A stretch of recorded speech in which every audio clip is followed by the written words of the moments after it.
ये विराटनगर जानते हैं आप लोग? नेपाल में पड़ता है।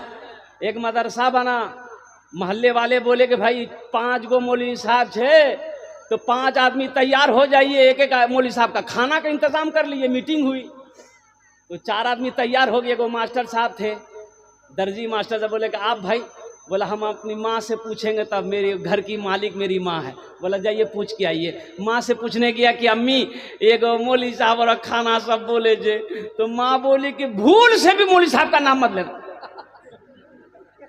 मास्टर डर गया, उल्टे पैर भागा, बोला नहीं मेरी अम्मी मना की है। बहुत बखील औरत थी, चंदा के नाम पर वो 80 की स्पीड से भागती थी। मना कर दिया। ठीक 1 महीने के बाद वही बुढ़िया अपने पोते के हाथ से मदरसे में खीर भेजी। क्या भेजी बोलिए? खीर जाने जोगे? ये थाल में खीर, ऊपर कपड़ा है, और खीर क्या है मदरसे में लेके आया। हजरत ने देखा थाल आया है, कीजिए रे, बोले खीर जगह हजरत। कपड़ा उठाया, देखा गया काजू भी है, किशमिश भी है, नारियल भी है, गरी भी है, छुहारा भी है, सब कुछ डाला हुआ है। खुशबू आ रही है खीर से, थोड़ा उठा के खाए, बड़ा मजा लगा। क्या करे किसने भेजा? बोला हमारी दादी भेजी। तो हजरत ने कहा करे तुम्हारी दादी तो ये टाइम का खाना मौलवी साहब को नहीं खिलाती है, इतनी अच्छी खीर बना के कैसे भेज दी? तो लड़का, बच्चा सच्चा होता है। बच्चा झूठ बोलता है? बोलिए, बच्चा सच्चा होता है। बच्चा बोला कि हजरत दरअसल बात यही है कि मेरे यहाँ है ना पूर्णिया से मेहमान आने वाला था, उसी के लिए दादी खीर बनाई थी, और खीर बना के ठंडी होने के लिए वो सारा में रख दी, और वो जो मेरे घर में जो कुत्ता है ना वो मुंह लगा दिया।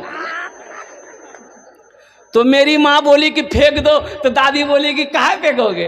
मदरसा में दे दो, मुँह जाओ खा ले।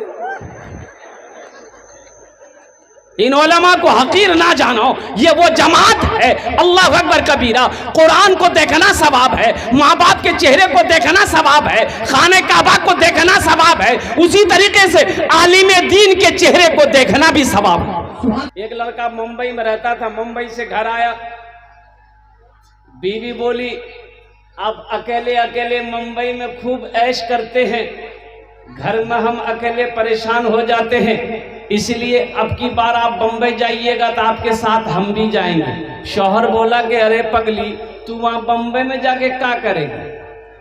बोले नहीं हमारा मन नहीं लगे जगह।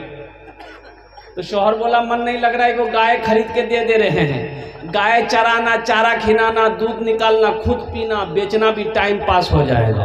बीवी बोली कि ठीक है। शौहर ये गाय खरीद कर दे दिया, बम्बई चला गया। ये उस जमाने की बात है जब ये टेलीफोन, ये टेलीग्राम का जमाना नहीं था। लोग खतो किताबत से राब्ता करते थे, हालात मालूम करते थे, कौन कैसा है नहीं है, खत भेजता था। ये नौजवान कम पढ़ा लिखा था, एमए भी था, ओमए भी था, बीज वाला था।